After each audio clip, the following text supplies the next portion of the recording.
Ripple shifts tons of XRP coins to Bitstamp as price begins to recover. Now, what is that all about? Now, basically it's this. We always pay attention to what whales are doing, following the big money, because a lot of times when it comes to all this, we see some of that fear. Maybe you even give into some of that fear, right? No offense, right? Maybe times I'm guilty of it. For the most part, I'm not. The way I look at it, I'm holding XRP for many, many years, and also some of these other ones. But I always pay attention to where the big money is going, especially when it comes to whale activity. If you're not using crypto X, formerly known as Twitter, the nice thing about using it, I would encourage you to do so if you choose to do so, is you can get these alerts to show up right up on your feed about whale activity. And so many times I see cases where whether it's XRP or even JASMY, right, where you'll see there's a lot of fear in the market, and then what happens?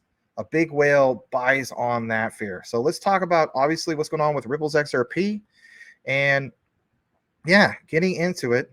Here's the bottom line, and like this guy says, Yuri Molchan, he basically says, the Ripple fintech giant continues to shovel huge amounts of XRP to leading crypto exchange based in Europe. And that might be like how he exactly sounds. But anyway, I want to jump into some of the highlights because I don't want to read all this. There's a lot. And you guys already see me read a lot.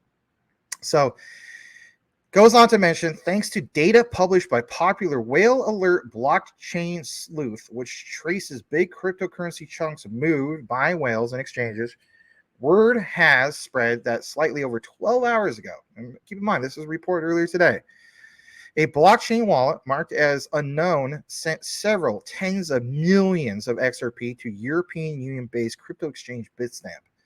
Now that is worth paying attention to. When did this happen? Well, it happened while the XRP price has demonstrated a mild recovery over the past week, rising roughly 3.43% since Thursday, October 12th. Basically speaking, 30 million of XRP was on the move, and the above-mentioned data sources stated that a total of 30,200,000, to be exact, XRP were sent to Bitstamp by an anonymous whale. Still, XRP-focused analytics platform BitHomp revealed that, in fact, the transactions was initiated by a wallet linked to the San Francisco-based company Ripple Labs, founded, of course, by Chris Larson, Judd McCaleb, 2012, and now run by CEO Brad Garlinghouse. I'm getting into a little bit more about this. Here was the original report posted yesterday, apparently, right, from Whale Alert, right, if you're wondering where that was cited from. And getting more into it, it's a similar transaction to today's were spotted by Whale Alert last week, the week before that, and so on. Sometimes it has sent millions of XRP only to Bitstamp, and sometimes it made two transactions to both Bitstamp and also Bitso. Showing you guys a tad bit more before we wrap it up. Whales keep grabbing tons of XRP. Large holders known as whales in the cryptocurrency market seem to still believe in the future of just that, XRP. Recently, prominent on-chain data aggregator Sediment spread the word about XRP whales and sharks doing just that, accumulating more XRP, but aggressively. Now, look at this stat. Now, according to this data, wallets with 100,000 to 100 million XRP in them have accumulated nearly $1 billion worth of XRP. Compared to last year, their holdings have increased from 7.16 billion worth to XRP to almost 8 billion in this popular digital currency. Now, you ever think about that? Why all of a sudden such a huge increase compared to last year? Yeah, I don't care what the fudders say.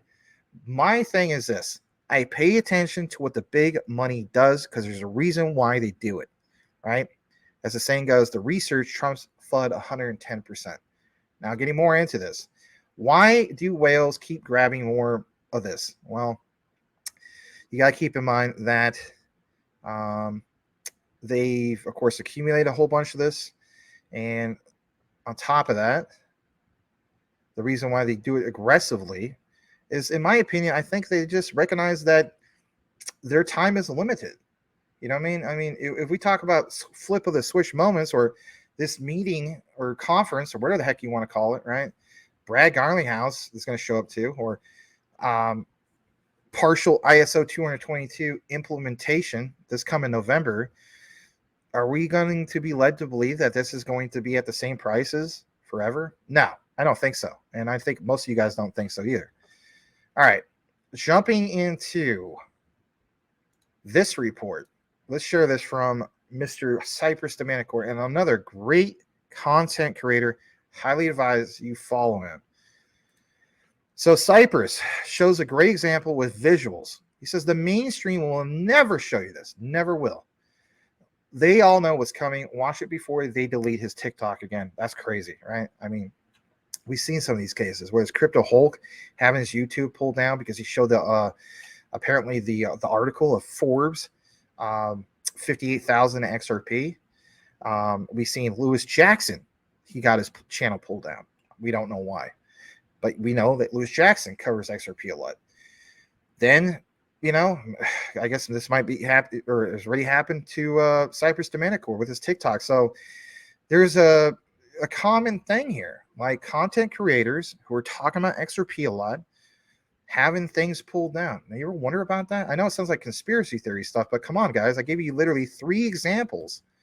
That's something to be said. They all know what's coming. Watch it before they delete his TikTok. Again, what is Mr. Domenicore talking about? Let's go ahead and play this.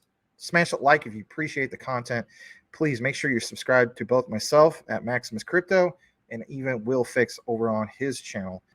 So while they're shaking you all out of crypto, behind the scenes, we got events like this coming up. Optic 2023, reimagining Europe's capital markets. You head over here and you can go straight to their agenda and you can look and see what it is these massive institutions are going to be talking about. And when I say the biggest institutions, you go there, you click at their sponsors, right? You see the event date, October 18th to 17th, right? You got about the event. You scroll down here. Look what we got here. Clearstream, Swift, Euroclear, AWS, BNB Paribas, right? Broadridge. You and Broadridge, are you seeing the move to DLT-based platforms, okay?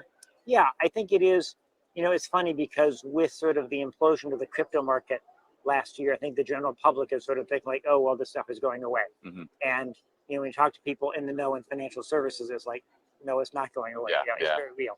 We got DTCC, okay, Digital Euro Association, Digital Pound Foundation, okay, the biggest names in the game. Well, if we come over here and we look at what they're talking about, look at this.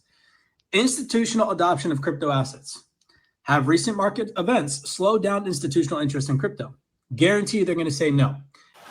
Absolutely. So the key point is also you're making the FTX disaster and the other disasters we've seen have not led you and your colleagues to close down crypto projects and so on. Yeah. Absolutely not. Rethinking it and just focusing on the real necessary points, but not stopping it, not at all. Guarantee they're going to say that all it's done is create a tighter regulatory environment. Will stricter and clearer regulations facilitate greater adoption? Most likely they're going to say yes. Side and issuers. And, you know, I don't think this is decades off. I think this is years off. And I think we're going to start to see it accelerate, particularly with a tighter regulatory framework. There's more to this video, obviously. I got to take a pause on that, all right? So I obviously respect Mr. Zach Rector. Absolutely, 110%. But did you miss that? Because these guys are the industry players. These guys are the institutional players literally at these conferences. $1 trillion opportunity in this conference of 2023. Okay, you heard it right from that particular gentleman talking about not decades off, but literally just a few years. Could that be the end of 2025 going into 2026? There's a huge difference between a few years and obviously decades.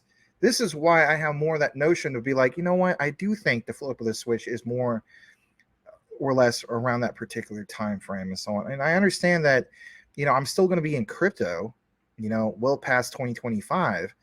But for me, it's kind of like going from the point of, I don't know, just living an average lifestyle, if you will, to I retire by late 2025 or going into 2026, right? Because we understand that, you know, this is November 2025, roughly.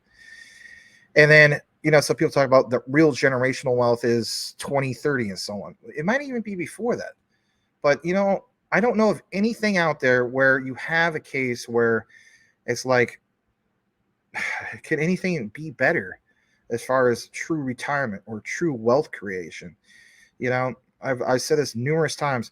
You bought into, or most of you guys did, you bought into the whole thing of a 401k at some point in your life before crypto. Some people still do the old school thing. You found yourself a good job. You want to retire with that company. Might not necessarily be what you want to do, but you're like, you know what?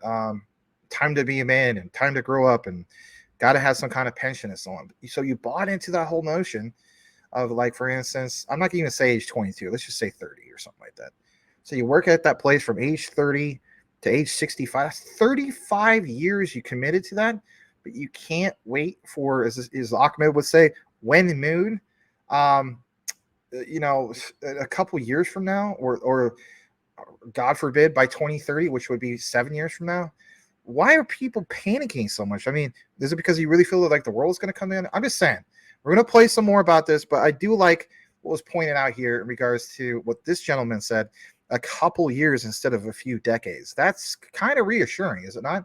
All right, gonna full screen this. Here we go. And then they're going to talk about what types of crypto assets have the most potential for wider adoption, right? Look at all these speakers right here. Look at this. Managing Director, Global Co-Head, Digital Assets, TPICAP. What we got here? Digital Public Policy Director, Santander.